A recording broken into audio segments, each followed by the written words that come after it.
बिस्मिल्लाहिर्रहमानिर्रहीम। Welcome back to my channel kitchen with Ayesha. उम्मीद करती हूँ आप सब ठीक होंगे, इससे मुस्कुराते होंगे। आज हम बनाएंगे बहुत ही मज़ेदार और बहुत ही आसानी से तैयार होने वाला देगी कौरमा। ये इतना मज़ेदार बन के रेडी होता है कि आप इसे नान के साथ खाएं, तंदूरी रोटी के साथ खाएं या पराठे के साथ खाएं, बहुत मज़ेदार ये टेस्ट देगा।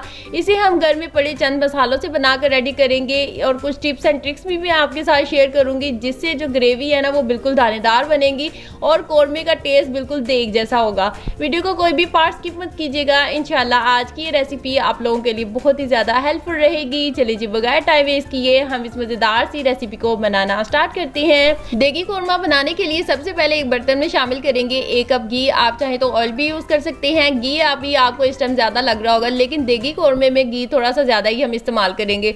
अब हम इसमें शामिल करेंगे 3 मीडियम साइज़ के प्याज, जिसे मैंने बारीक बारीक कट कर लिया था। प्याज को हम डार्क गोल्डन ब्राउन कलर आने तक फ्राई करेंगे। देगी कौरमा में जो प्याज हम फ्राई करते हैं ना, उसका कलर आपने लाइट नहीं रखना, ठीक है। मुकम्मल आपने इसे फ्राई करना है। जैसे ही इस तरह से गोल्डन ब्राउन कलर के हो जाए तो फिर हम इन्हें एक प्लेट में ट्रांसफर करेंगे और प्याज को हम प्लेट में अच्छी तरह से फैला लेंगे ताकि ये ठंडे होके अच्छे से क्रिस्पी हो जाए। अब जिस घी में हमने प्याज फ्राई किए थे ना, उसको आपने बिल्कुल भी ज़ाया नहीं करना। उसमें हम शामिल करेंगे 1 प्याली भरकर दही की।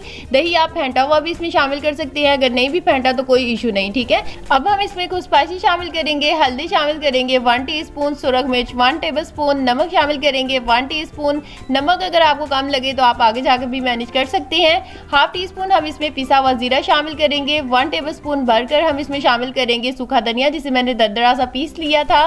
देगी कौरमे में सूखा धनिया आपने ज्यादा शामिल करना है, इससे इसका टेस्ट बहुत मजेदार आएगा। 5 से 6 अदद हम इसमें लौंग शामिल करेंगे। 5 से 6 अदद सब्ज इलायची शामिल करेंगे।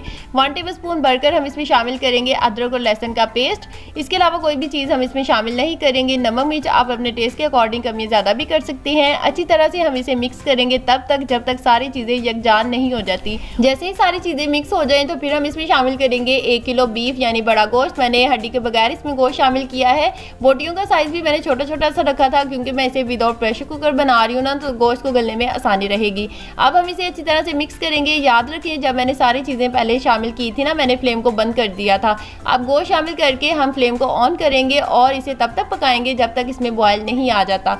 और अगर इस दौरान आपने मेरे चैनल को अभी तक सब्सक्राइब नहीं किया तो प्लीज़ मेरे चैनल को सब्सक्राइब कर लें। यह आपकी तरफ से प्यार होता है, इनाम होता है। और जिसने पहले ही मेरे चैनल को सब्सक्राइब किया हुआ है, thank you so much and जज़ाकिल्लाह। जैसे ही इस तरह से बॉयल आ जाए तो फिर हम इसे कवर करके मीडियम टू लो फ्लेम पर इसे पकाएंगे। कोई भी एक्स्ट्रा पानी डालने की आपको ज़रूरत नहीं। दही भी अपना पानी छोड़ेगी, गोश्त भी छोड़ेगा, जिसमें ये अच्छी तरह से गल जाएंगे, ठीक है।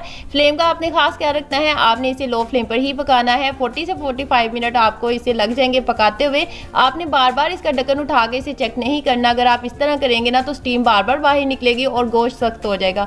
अगर आप प्रेशर कुकर में इसे बना रहे हैं ना, तो आपको इसे बनाते हुए तकरीबन 20 से 25 मिनट लग जाएंगे। मुझे गोश्त को पकाते हुए तकरीबन 45 मिनट हो चुके हैं। अब हम इसका कवर हटाएंगे और आप देख सकते हैं कि अभी भी इसमें थोड़ा सा पानी मौजूद है और गोश्त भी अच्छी तरह से गल चुका है, क्योंकि मैंने फ्लेम का खास ख्याल रखा था।